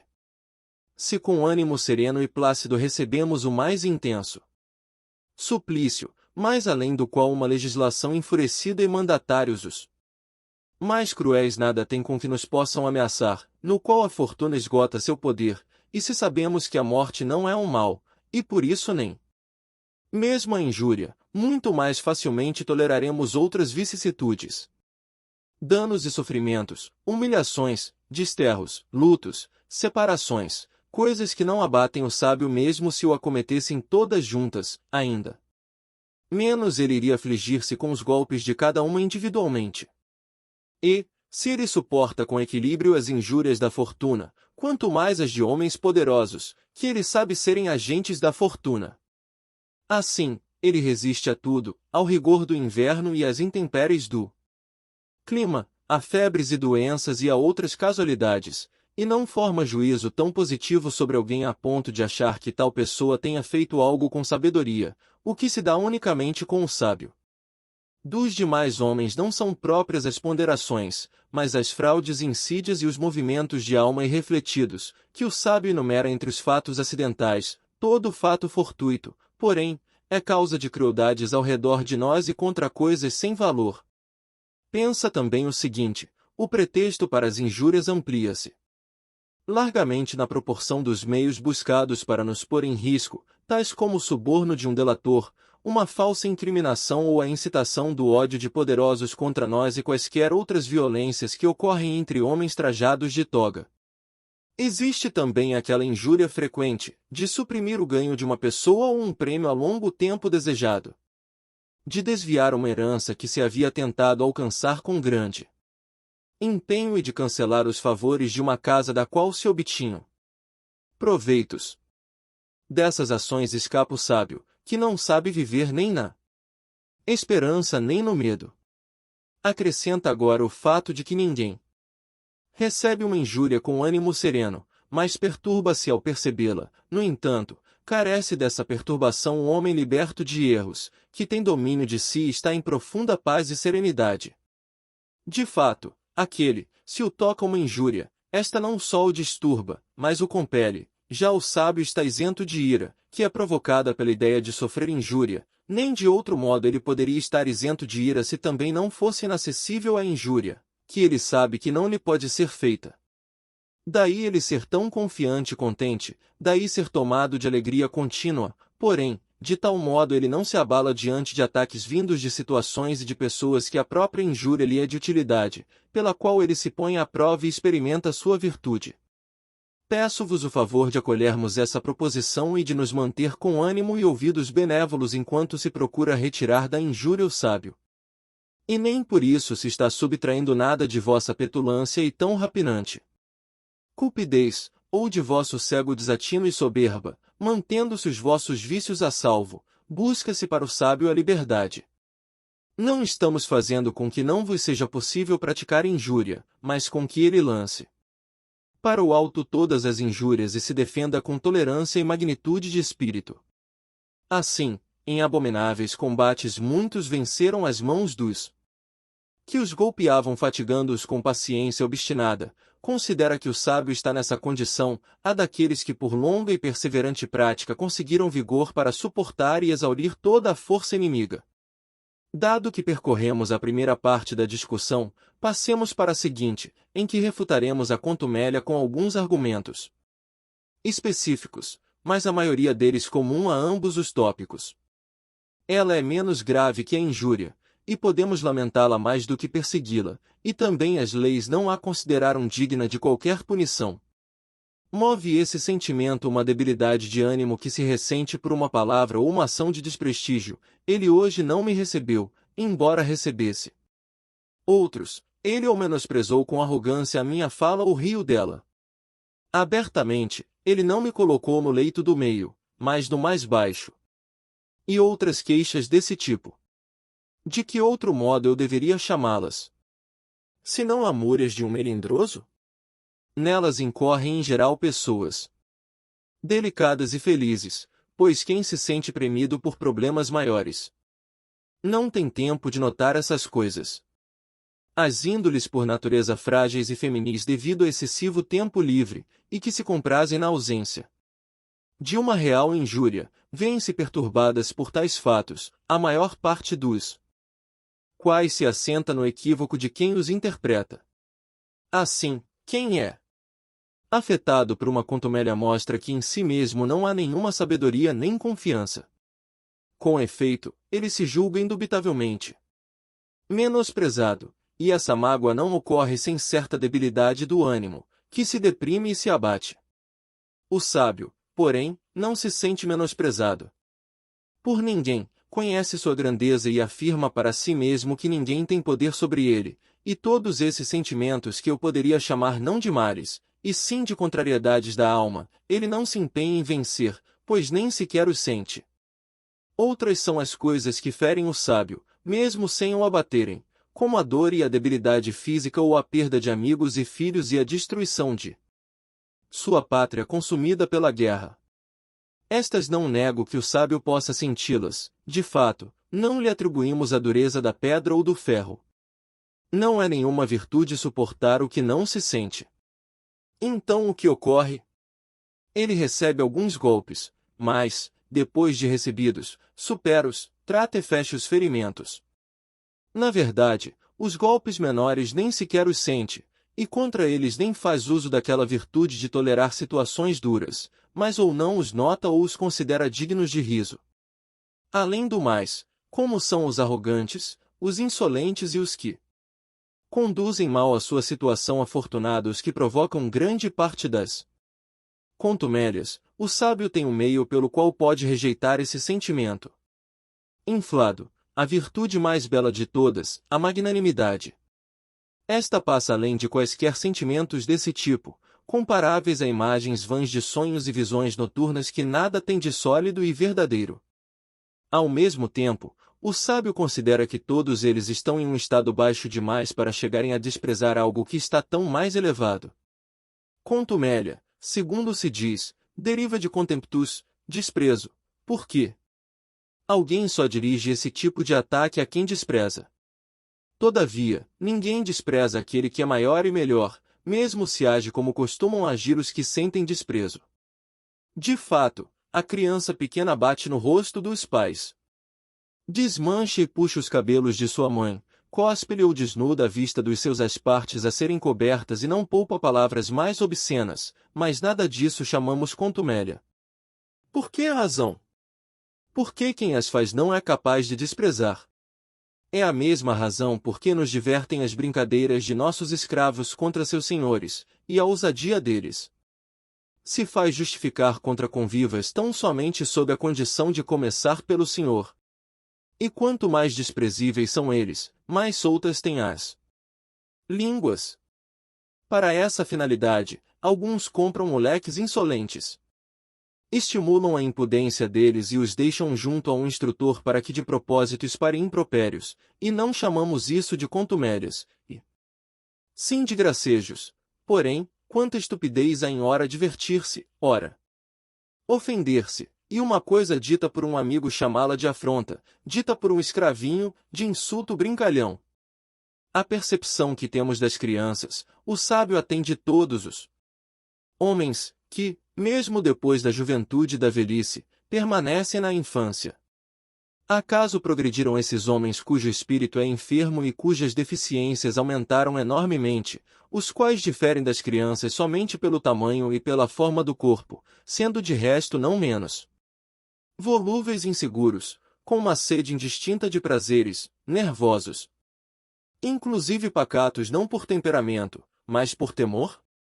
Ninguém poderia dizer que entre eles e os meninos há diferença porque estes são ávidos por dadinhos ou nozes e por pequenas moedas, e aqueles, por ouro, prata e por mesas circulares, porque estes, entre si, fazem-se de magistrados e imitam a toga pretexta, os faces e o tribunal, e aqueles praticam a sério as mesmas atividades no campo de Marte, no foro ou na cúria, estes, na praia, com montes de areia constroem castelos, e aqueles, como se estivessem realizando algo importante, ocupados em erguer pedras, paredes e tetos, transformaram em risco abrigos criados para a proteção de nossos corpos.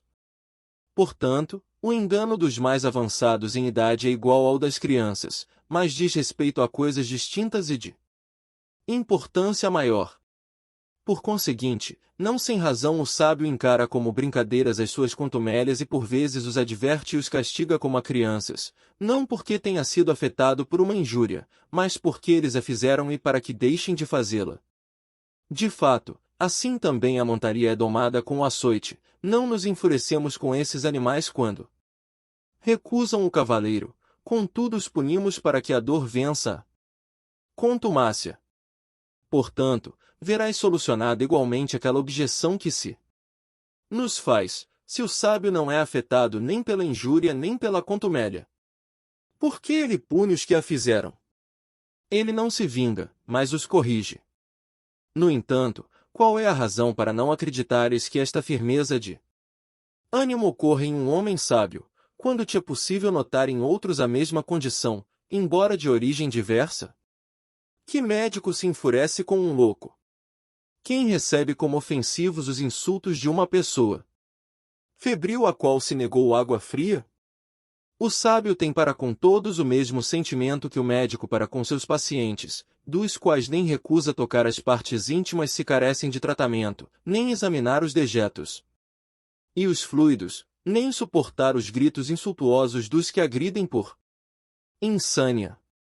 O sábio sabe que todos esses que circulam trajando toga e púrpura, saudáveis e corados, são desatinados e não os vê de outro modo senão como doentes intemperantes. Assim, ele nem sequer se irrita se, em sua enfermidade, se atreveram a uma atitude mais petulante contra quem os está medicando e, com o mesmo ânimo com que julga sem valor as homenagens deles, igualmente julga os seus atos pouco respeitosos. Assim como não lhe causará agrado se um mendigo o reverenciar, nem irá considerar uma contumélia se um homem da mais baixa plebe não responder à sua saudação, tampouco ficará encantado se muitas pessoas ricas o admirarem. Sabe que em nada elas diferem dos mendigos, sendo até mesmo mais miseráveis, aqueles carecem de pouco, estas, de muito. Além do mais, não se impressionará se o rei dos Medas ou Átalo, rei da Ásia, passar por ele em silêncio e com expressão arrogante enquanto ele o saúda. Ele sabe que não há nada de invejável na condição de tal pessoa. Mais do que na daquela a quem, numa casa de ampla criadagem, coube cuidar de doentes e loucos. Acaso ficarei magoado se não responde ao meu cumprimento um dos que comerciam junto ao templo de Castor, comprando e vendendo escravos que nada valem, cujos abrigos estão lotados de um tropel formado dos piores escravos? Segundo penso, não. De fato, o que tem de bom aquele sob cuja dependência não há ninguém que não seja perverso?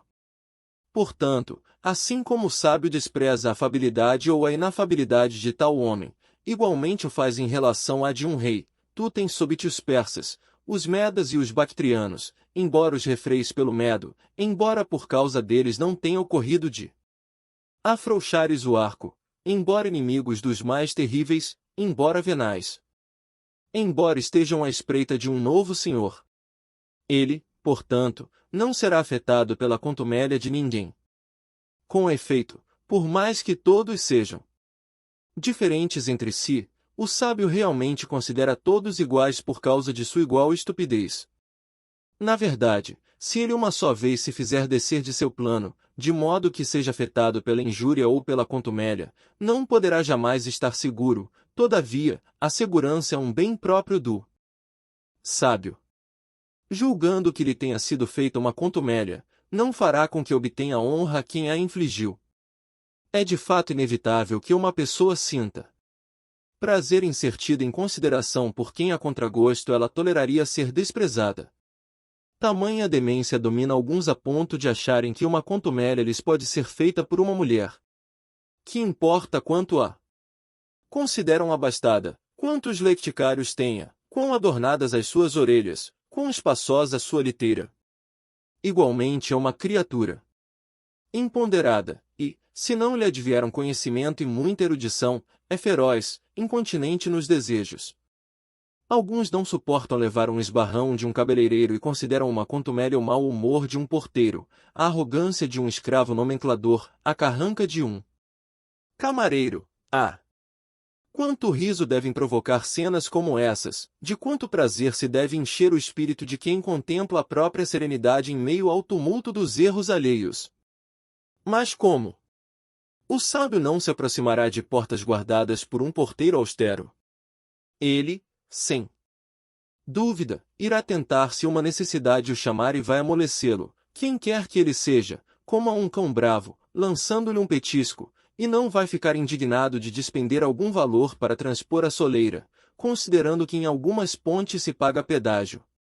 Assim, pagar também para aquele, seja quem for, que pratica esse tipo de taxa relativa às saudações, ele sabe que com dinheiro se compra o que está à venda. É de ânimo mesquinho quem se compraz em ter respondido com franqueza ao porteiro e quebrado seu bastão, ter ido até seu senhor e tê-lo feito açoitar. Quem entra numa contenda converte-se em adversário e, mesmo que vença, fica igualado ao oponente. Mas o que fará o sábio se levou uma bofetada?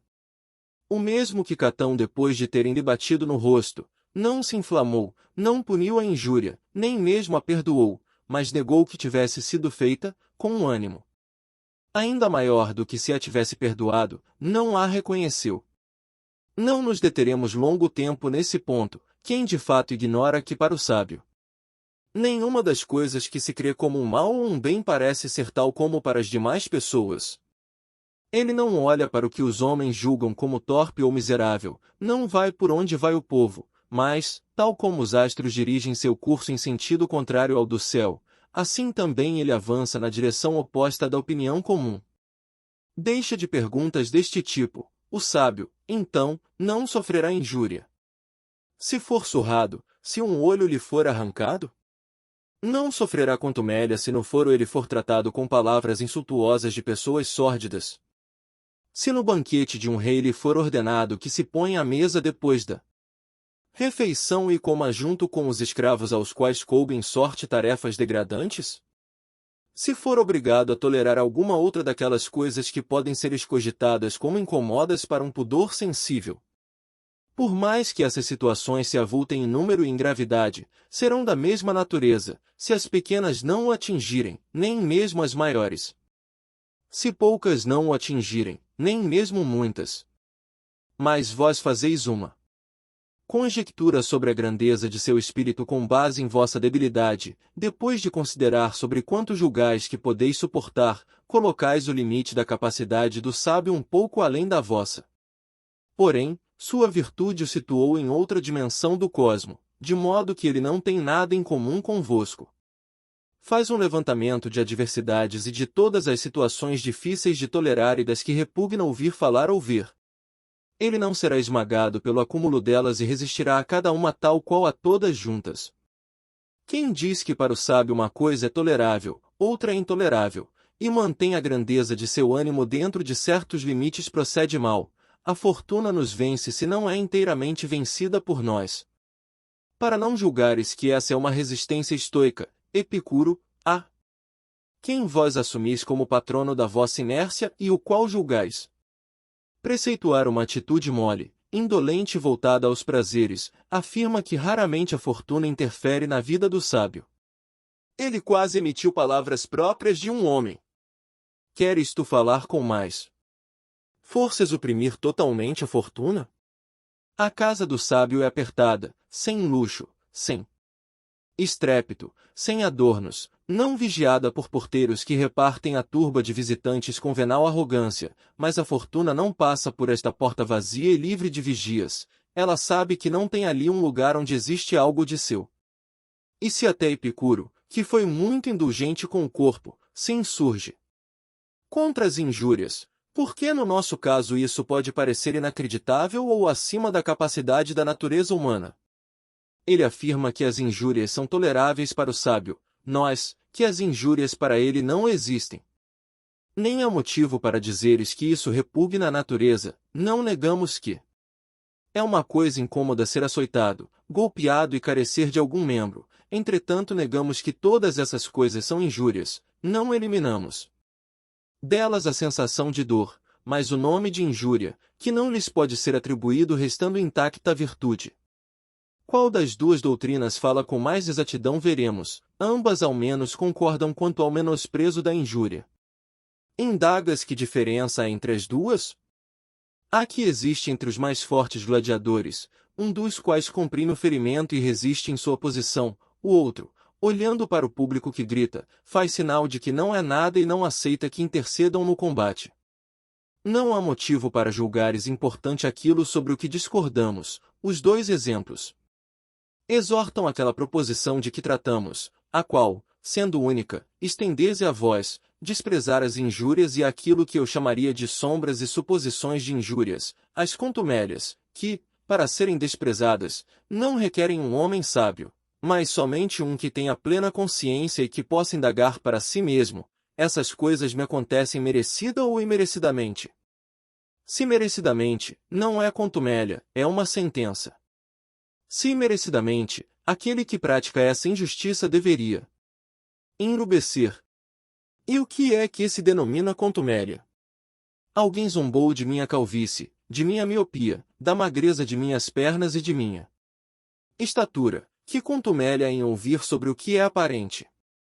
Rimos daquilo que é dito na presença de um só, na presença de muitos nos sentimos indignados, e a outros não damos a liberdade de dizer o que nós mesmos costumamos dizer sobre nós. O gracejo moderado é divertido, o exagerado é irritante. Crisipo afirma que uma pessoa ficou indignada por alguém tê-la chamado de carneiro do mar. Vimos Fido Cornélio, genro de Ovídio Nazão, chorar no Senado depois que Corbulão o chamou de avestruz depenado. Diante de outras palavras malévolas que atingiam fundo seus costumes e sua vida, manteve-se firme a sua face, diante desse mote tão absurdo, e romperam-lhe as lágrimas, tamanha é a debilidade dos ânimos quando desaparece a razão. E o que dizer de quando nos sentimos ofendidos se alguém imita nosso modo de falar ou de andar, ou algum defeito do nosso corpo ou da nossa linguagem? Como se esses fatos ficassem mais perceptíveis na imitação de um outro do que em nós mesmos.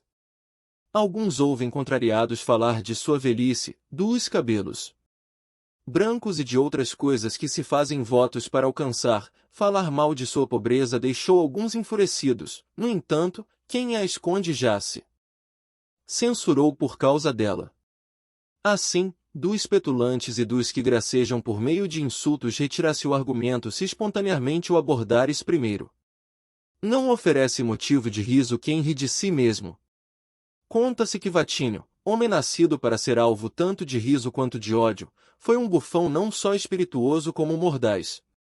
Ele próprio falava mal de seus pés e dos talhos em seu pescoço, desse modo escapara dos gracejos dos inimigos, e sobretudo dos de Cícero, os quais eram mais numerosos do que suas doenças.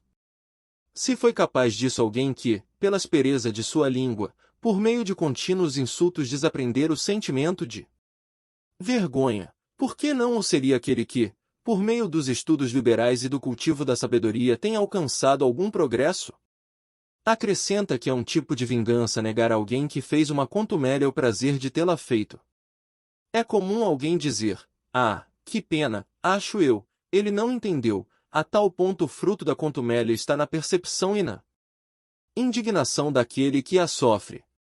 Depois, para que ele não vai algum dia faltar o troco, há de se encontrar quem também te vingue.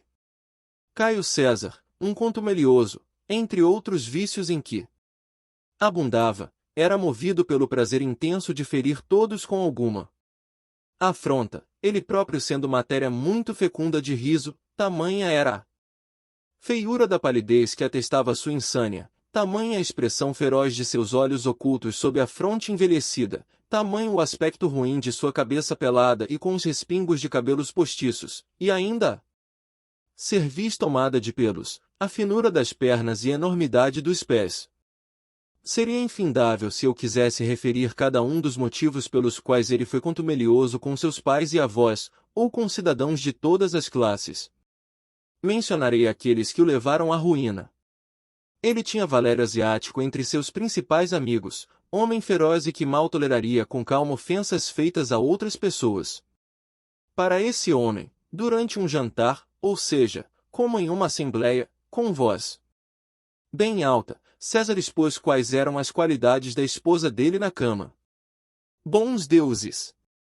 Um marido ouvir isso, um príncipe sabê-lo e chegar a tal ponto sua licenciosidade que, não digo para um ex-cônsul apenas, não digo para o amigo, mas simplesmente para o marido, o príncipe tenha narrado não só seu adultério como ainda sua decepção.